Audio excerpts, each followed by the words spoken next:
આપણે સૌ ચાર્લી ચેપ્લિનને તો ઓળખીએ જ છીએ. એક્ટર, કોમેડિયન, જિંદગી અંગેની ફિલોસોફી વ્યક્ત કરતું. હું ધોધમાર વરસાદમાં ચાલવાનું પસંદ કરું છું, જેથી મારા આંસુ કોઈ જોઈ ન શકે.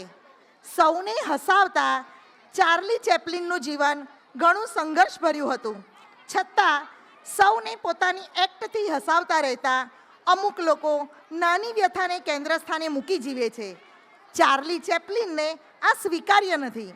ચાર્લી ચેપ્લિનનું નામ સાંભળતા જ દિમાગમાં એક કોમિક ઇમેજ આવે. તેમનો જન્મ 16 એપ્રિલ 1889ના રોજ લંડનમાં થયો હતો. તેમનું બાળપણ ગરીબીમાં અને સંઘર્ષમય વીત્યું હતું. પોતાના અભિનયથી બધાને હસાવતા રહ્યા. આજે બાળકો જ આપણા લઈને આવે છે ચાર્લી ચેપ્લિનનું એક્ટ. ચાર્લી ચેપ્લિન, ધોરણ 1ના બાળકો.